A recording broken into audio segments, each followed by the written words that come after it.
आखिर चीन ने पुतिन की भारत यात्रा पर इतना खुशी क्यों दिखाई है? क्या रूस, चीन और भारत अब मिलकर ग्लोबल साउथ की और बड़ी ताकत बनते हुए दिख रहे हैं? नमस्कार, मेरा नाम है लक्ष्मी। आज हम समझेंगे चीन की उस प्रतिक्रिया को जिसने पुतिन की भारत यात्रा के बाद चर्चा और भी बढ़ा दी है। पिछले हफ्ते रूस के राष्ट्रपति व्लादिमीर पुतिन भारत आए, जहां उन्होंने प्रधानमंत्री नरेंद्र मोदी के साथ 23वें भारत और रूस शिखर सम्मेलन में हिस्सा लिया। अब इस यात्रा के बाद चीन ने एक बयान जारी किया है जिसमें तीनों देश भारत, चीन और रूस के रिश्तों की जमकर तारीफ की गई। ये बयान इसलिए भी खास है क्योंकि चीन आमतौर पर भारत और रूस की नजदीकियों पर कम ही सकारात्मक प्रतिक्रिया देता है। चीन के विदेश मंत्रालय ने यह साफ कहा कि भारत, चीन और रूस सिर्फ उभरती अर्थव्यवस्थाओं ही नहीं बल्कि ग्लोबल साउथ का महत्वपूर्ण हिस्सा है। चीन का यह मानना है कि अगर इन तीनों देश के रिश्ते मजबूत होते हैं तो इसका फायदा न सिर्फ इन्हें बल्कि पूरे एशिया और दुनिया की शांति, स्थिरता और विकास को मिलेगा।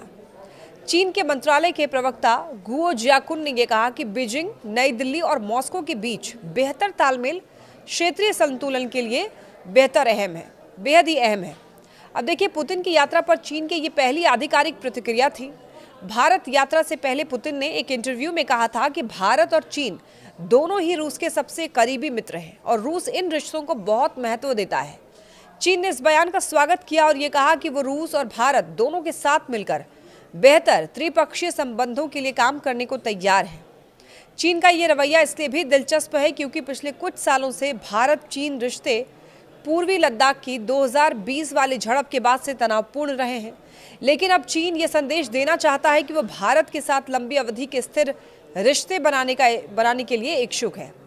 अब चीन ने अपने बयान में ये भी कहा है कि वो भारत के साथ संबंधों को रणनीतिक ऊंचाई और दीर्घकालिक दृष्टि से देखना चाहता है।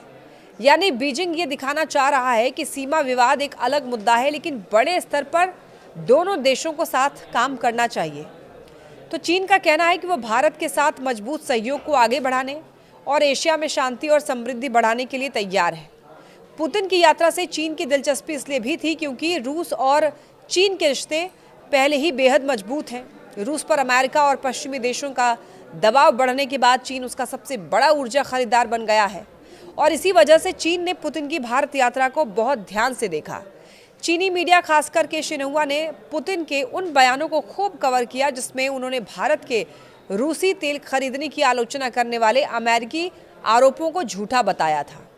भारत रूस शिखर सम्मेलन में व्यापार, ऊर्जा और रक्षा को लेकर कई अहम समझौते हुए और दोनों देशों ने 2030 तक द्विपक्षीय व्यापार को $100 अरब तक पहुंचाने का लक्ष्य रखा। यानी रूस भारत रिश्ते और भी मजबूत हुए हैं और चीन इसका स्वागत कर रहा है क्योंकि त्रिपक्षीय सहयोग से उसका कूटनीतिक दायरा भी बढ़ता है। तो आखिर में बड़ा सवाल ये है, क्या ये तीनों देश मिलकर ग्लोबल साउथ को नई दिशा देंगे? फिलहाल इतना तो साफ है कि चीन और पुतिन की भारत यात्रा से नाराज नहीं बल्कि खुश है और वो चाहता है कि भारत, चीन और रूस तीनों मिलकर दुनिया में एक नया रणनीतिक संतुलन बनाए रखें। अगर आपको ऐसे इंटरनेशनल खबरें पसंद है तो देखते रहिए न्यूज़ 18।